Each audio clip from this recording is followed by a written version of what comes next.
प्रिय विद्यार्थियों, आज हम कक्षा बी द्वितीय वर्ष विषय राजनीति विज्ञान प्रश्न पत्र प्रमुख राज्य व्यवस्थाएं और आज के हमारा जो टॉपिक है अमेरिकी राज्य व्यवस्था से जुड़ा हुआ अमेरिकी संविधान में नियंत्रण तथा संतुलन का सिद्धांत।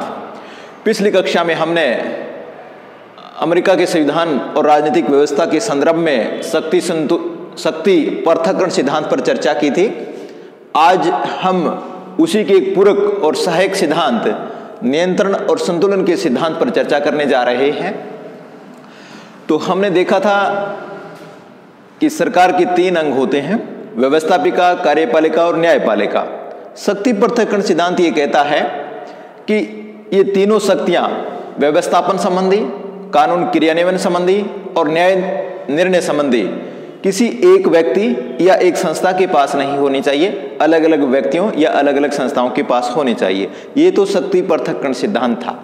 लेकिन अगर उसको हम व्यवहार में बहुत कड़ाई से शक्ति पृथक्करण सिद्धांत की पालना करेंगे तो सरकार की तीनों अंगों के बीच में विरोधाभास उत्पन्न हो जाएगा, उनके बीच में टकराव उत्पन्न हो जाएगा और वो अलग अलग दिशाओं में भटक जाएंगे और जो काम होने चाहिए वो होंगे नहीं। राजनीतिक व्यवस्था एक कल्याणकारी राज्य की पूर्ति नहीं कर पाएगी। इसलिए अमेरिका के संविधान में शक्ति पृथक्करण सिद्धांत के साथ साथ नियंत्रण तथा संतुलन के सिद्धांत को अपनाया गया है। अगर कोई भी सरकार का अंग शक्ति पृथक्करण सिद्धांत के आधार पर अपनी मर्यादाओं का उल्लंघन करता है तो उसको नियंत्रित कैसे किया जाए, उसको संतुलित कैसे किया जाए, ये हम आज इस नियंत्रण और संतुलन के सिद्धांत के तहत जानेंगे। नियंत्रण और संतुलन के सिद्धांत का अर्थ यानी इसका आशय क्या है?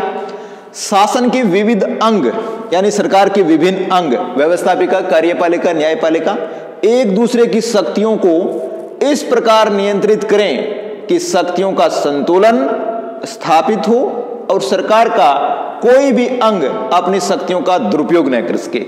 यानी नियंत्रण और संतुलन का सिद्धांत ये कहता है कि सरकार की तीनों अंग व्यवस्थापिका, कार्यपालिका, न्यायपालिका अपने अपने शक्तियों का प्रयोग इस हिसाब से करे कि किसी दूसरे की शक्तियों या शक्तियों का दुरुपयोग न हो, किसी दूसरे की शक्तियों में बाधा उत्पन्न न हो और उनमें संतुलन बना रहे। शक्ति पृथक्करण और नियंत्रण संतुलन का सिद्धांत परस्पर विरोधी न होकर के परस्पर पूरक हैं। अमेरिका की राजनीतिक व्यवस्था को देखते हैं तो हमें यह लगता है कि एकदम से विरोधी हैं, लेकिन सिद्धांत रूप से हैं। व्यवहार में इनमें कोई विरोधाभास है या टकराव नहीं है, ये एक दूसरे के पूरक बने हुए हैं। हम दूसरा बिंदु इसमें है कि अमेरिकी संवैधानिक व्यवस्था में नियंत्रण और संतुलन का सिद्धांत कैसे लागू हो रहा है, इस चीज को समझेंगे। संविधान निर्माण में प्रमुख भूमिका निभाने वाले मेडिसन ने अपने पत्र फेडरलिस्ट में लिखा था, शक्ति पृथक्करण सिद्धांत का आशय यह नहीं है कि व्यवस्थापिका और न्यायपालिका का एक दूसरे से कोई संबंध न रहे।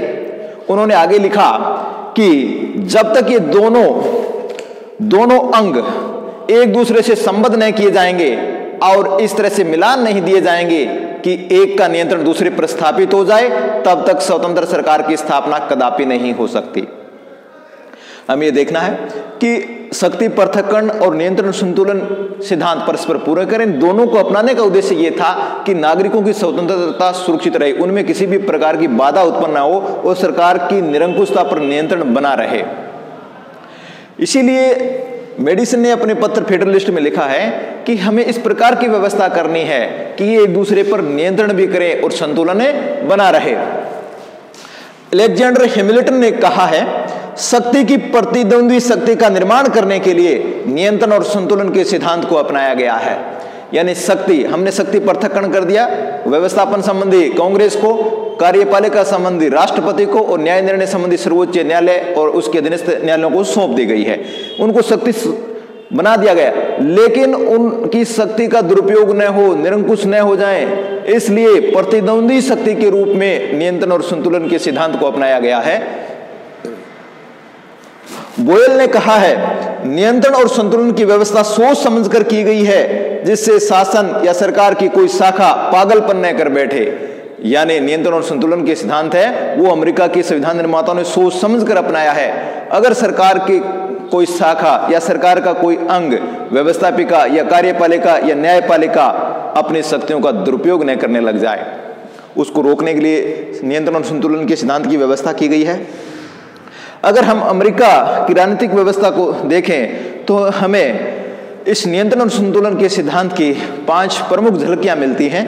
पहला है कांग्रेस की शक्ति पर नियंत्रण, यानी कांग्रेस यानी संयुक्त राज्य अमेरिका की व्यवस्थापिका, उस पर नियंत्रण किसके द्वारा किया जाता है, कैसे किया जाता है। नियंत्रण क्या कांग्रेस पर जाता है, यानी व्यवस्थापिका या विधानमंडल पर नियंत्रण किया जाता है। किसके द्वारा किया जा सकता है, राष्ट्रपति के द्वारा भी किया जा सकता है और वहां की न्यायपालिका के रूप में सर्वोच्च न्यायालय द्वारा भी किया जा सकता है। कांग्रेस द्वारा पारित विधेयकों पर राष्ट्रपति को विलंबकारी निषेधाधिकार, जेबी निषेधाधिकार प्राप्त है। कांग्रेस संयुक्त राज्य अमेरिका में कानून निर्माण करने वाली संस्था या व्यवस्थापिका है, वो कानून निर्माण के लिए विधेयक पारित करती है। उन विधेयकों पर अमेरिका की राष्ट्रपति यानी वहां की कार्यपालिका को 2 निषेधाधिकार प्राप्त हैं, एक विलंबकारी निषेधाधिकार, दूसरा जेबी निषेधाधिकार, यानी वो उनको देरी भी कर सकता है और अपने पॉकेट में डालकर रख भी सकता है। और जब तक राष्ट्रपति के हस्ताक्षर नहीं होंगे, कांग्रेस के विधेयक हैं जो पारित हुए हैं वो कानून का रूप नहीं ले सकते, वो लागू नहीं हो सकते। तो ये महत्वपूर्ण नियंत्रण राष्ट्रपति को प्राप्त है। राष्ट्रपति इसके अलावा क्या कर सकता है, राष्ट्रपति कांग्रेस को संदेश भेज सकता है कि वो क्या चाहता है, किस प्रकार की कानून निर्माण होना चाहिए राष्ट्र के लिए, इस प्रकार का संदेश कांग्रेस या व्यवस्थापिका के पास भेज सकता है। राष्ट्र के नाम अपील प्रसारित कर सकता है, जनमत तैयार करने के लिए कि व्यवस्थापिका या कांग्रेस पर दबाव बने। राजनीतिक दल के नेता के रूप में भी राष्ट्रपति की बात महत्वपूर्ण होती है, क्योंकि राष्ट्रपति किसी न किसी दल का सदस्य है और कांग्रेस के दोनों सदन, प्रतिनिधि सभा और सीनेट में भी किसी न किसी राजनीतिक दल के सदस्य हैं, चाहे विपक्ष के हों, कुछ सदस्य उनके अपने दल के भी संबंधित होते हैं। राष्ट्रपति कांग्रेस के सदस्यों पर विशेष अनुग्रह करके उनको अपने पक्ष में भी कर सकता है, अपने मन चाहे कानून में सहयोग प्राप्त कर सकता है। न्यायिक पुनरावलोकन द्वारा सर्वोच्च न्यायालय भी कांग्रेस की व्यवस्थापिका शक्ति को, कानून निर्माण संबंधी शक्ति को नियंत्रित कर सकता है, यानी कानून निर्माण का अधिकार व्यवस्थापिका कांग्रेस को है, लेकिन सर्वोच्च न्यायालय न्यायिक पुनरावलोकन द्वारा यह देख सकता है कि जो कानून बनाया वो उचित है या नहीं है। दूसरा, राष्ट्रपति या कार्यपालिका की शक्ति पर नियंत्रण, यानी अमेरिका की जो कार्यपालिका है, राष्ट्रपति है, उस पर व्यवस्थापिका यानी कांग्रेस और न्यायपालिका कैसे नियंत्रण कर सकते हैं। राष्ट्र के वित्त या धन पर कांग्रेस का नियंत्रण है। राष्ट्रपति कोई धन खर्च करना चाहता है कहीं किसी भी योजना में, तो उसके लिए उसको सबसे पहले कांग्रेस की अनुमोदन या अनुसमर्थन की जरूरत होगी, कांग्रेस की सहमति की जरूरत होगी, तब जाकर के वो खर्च कर पाएगा। तब तक ऐसा नहीं होता है, तब तक नहीं होता। राष्ट्रपति की युद्ध संबंधी घोषणा का अनुमोदन भी कांग्रेस के द्वारा यानी वहां की व्यवस्थापिका द्वारा होना चाहिए, तभी लागू होगी, नहीं तो नहीं हो पाएगी। अगर राष्ट्रपति ने कोई संधि या समझौता किया है, उसका अनुमोदन भी वहां के दूसरे सदन सीनेट के 2/3 बहुमत से होना चाहिए। अगर ऐसा नहीं होता है तो वो संधि और समझौता लागू नहीं हो पाता है।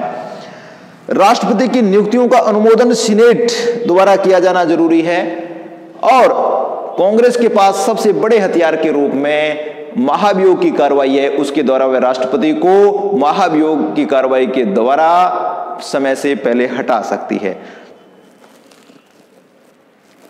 तीसरा, न्यायपालिका की शक्ति पर नियंत्रण, न्यायाधीशों की नियुक्ति, उनका कार्यकाल, वेतन, ये सब वहां की कांग्रेस और कार्यपालिका द्वारा तय किए जाते हैं। तो ये तीनों अंग एक दूसरे को नियंत्रण में रखे हुए हैं, नियंत्रण और संतुलन के सिद्धांत हैं। कांग्रेस के दोनों सदनों का एक दूसरे पर नियंत्रण, कानून निर्माण के संबंध में और संविधान संशोधन के संबंध में कांग्रेस के दोनों सदन, प्रतिनिधि सभा और सीनेट एक दूसरे पर भी नियंत्रण करते हैं। दोनों की शक्तियां लगभग समान है, कोई ज्यादा शक्तिशाली नहीं है। और पांचवां बिंदु यह है कि अमेरिका की राजनीतिक व्यवस्था में संघ सरकार और राज्य सरकारों का भी परस्पर एक दूसरे पर नियंत्रण है। कोई भी संविधान संशोधन बिना राज्यों के अनुसमर्थन के लागू नहीं हो सकता। तो ये आज था अमेरिका की राजनीतिक व्यवस्था में, अमेरिका के संविधान में नियंत्रण और संतुलन के सिद्धांत की व्यवस्था। और ये सिद्धांत शक्ति पृथक्करण सिद्धांत के पूरक या सहायक के रूप में अपनाया गया है, जो अमेरिका के नागरिकों के अधिकारों, उनकी स्वतंत्रताओं की रक्षा करने का एक संवैधानिक व्यवस्था है। आज इस क्लास में इतना ही। धन्यवाद।